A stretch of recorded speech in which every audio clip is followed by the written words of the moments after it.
USC upset LSU. Florida State is 0-2. And that's pretty much it this week for college football. I mean, besides that, there was a lot of blowouts. Yeah, I mean, I would say the best game probably was Saturday night in College Station, Notre Dame against Texas A&M. Number 7 Notre Dame goes into College Station, a very difficult place to win, and they come out of there with a 10-point win. So, I'll but put USC LSU over that only because who the hell knew USC figured out how to play defense? I know, but I think if I had to say my most impressive win, I gotta say the Miami Hurricanes against the Florida Gators. Yeah, Yeah. because we historically the swamp is a very difficult place for opponents to go into and win. Florida usually is a very good, they can have their time when they're great, but usually they're a very good football team. So for Cam Ward and the Miami Hurricanes to go in there and basically control that game from start to finish, for me, it was the most impressive. For Mario Cristobal, who of course was the former head coach at Oregon, to rebuild that Miami program potentially that quickly to me is very impressive. And I think Miami is here to stay. We know, along with Texas and USC and Ohio State and Georgia and Bama and name them, they're sort of a blue blood in college football. And I do think right now we are entering, and the ratings show it this weekend, a golden time in college football, even though there wasn't a ton of competitive games, and you still have some problems in college football early in the season with these blowouts. But when the big brands are good, college football is good. Yeah, I I don't love the fact that we get like Ohio State hosting Akron, where you get like 52-6 or That was a joke.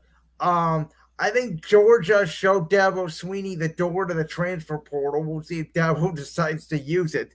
Clemson is now an average football program again. That was my biggest takeaway. I thought that game would be a little bit closer. yeah, How about Oregon? Did Oregon just not care? Did they just not show up for the second half? That was strange to me. yeah, they fell 4 spots in the rankings because of that game. I mean, Dylan Gabriel's good. My guess is they'll be the second biggest Big Ten team next to Ohio State, and they're probably waiting. But I think it's October 13th for that matchup in Eugene against the October Buckeyes. 12th. Yep. October 12th, yeah. Yes, I have that game circled on my calendar. Even though I'm not an Ohio State fan, I'm not an Oregon fan. I can't wait to sit down and watch that game.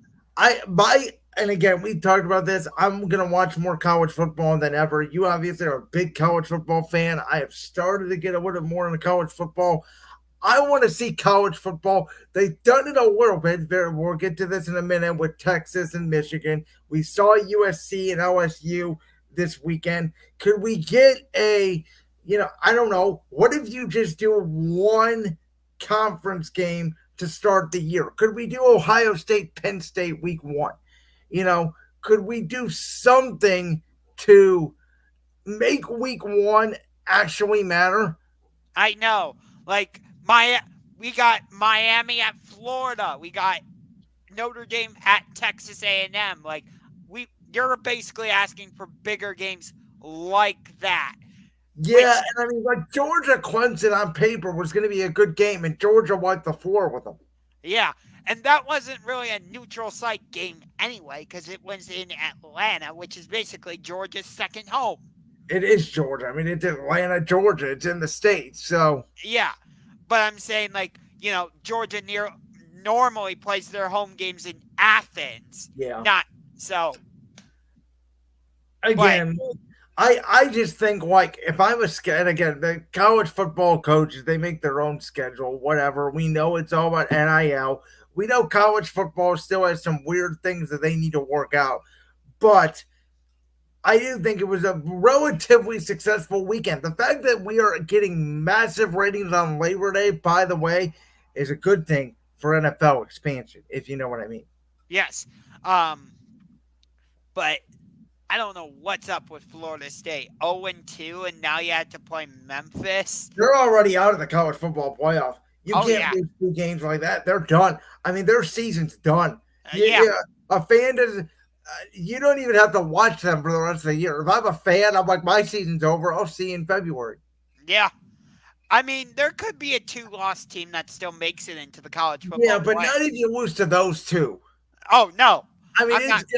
I think even a three-loss team, if Penn State has three losses, or I don't know, LSU, if their losses are to USC, Alabama, and Georgia, let's just say those three. If they kick everybody else's ass, they're probably a 12 team, a number 12 seed with the expanded playoff. Yeah. Um. So I know like Ohio State and Georgia agreed to a home and home series in a few years, and I believe Ohio State and Alabama agreed to a home and home series in the coming years. So you're gonna get games like that.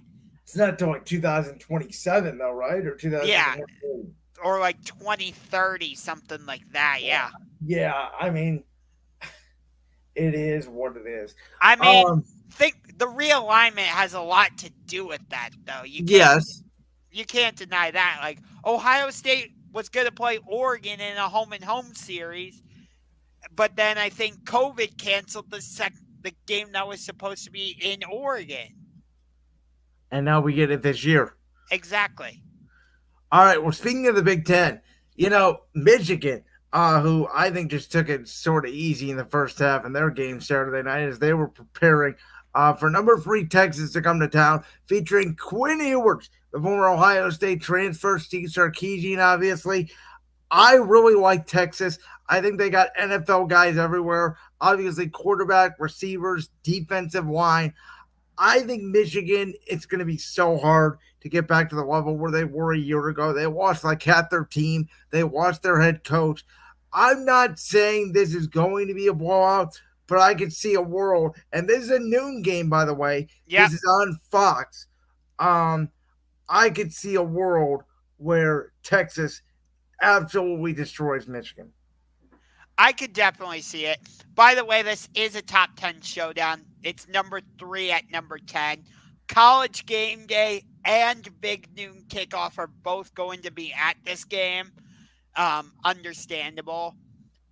It's always interesting to me when both of those programs go to the same game. Because I'm curious how fans decide which of them they're gonna go to and be It's, part of. it's also a noon kickoff, so you're theoretically getting the best game of the day at noon. Yeah, and then the night game on ABC is NC State versus Tennessee in that Duke's Mayo Classic thing. I don't know. Um, so maybe this should have been the national championship last year, but and who knows who would have won that game if that had been the case. But we saw Quinn Ewers.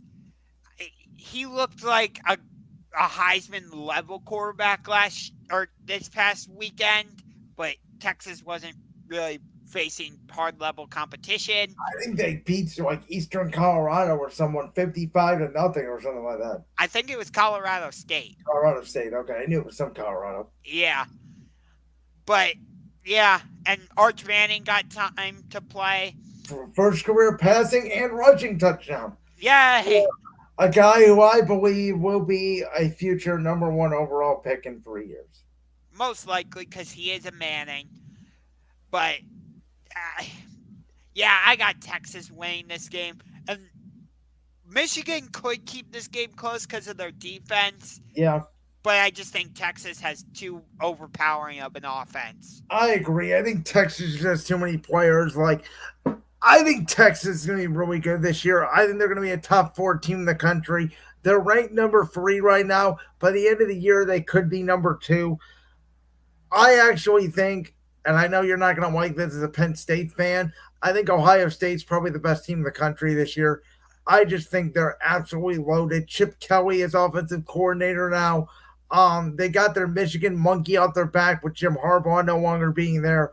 I don't think there's anything stopping Ohio State but themselves from winning the national championship this year. I'm looking at like the receiving stats for Texas. They were pretty balanced. The Isaiah Bond, the transfer from Alabama, he had the high with 5 receptions. Everybody else had like anywhere from 4 to 1. So that's a pretty balanced receiving game for Texas.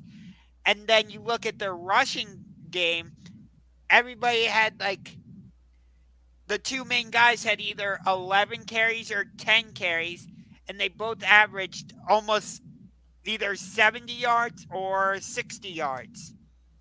So, pretty balanced offense by Texas.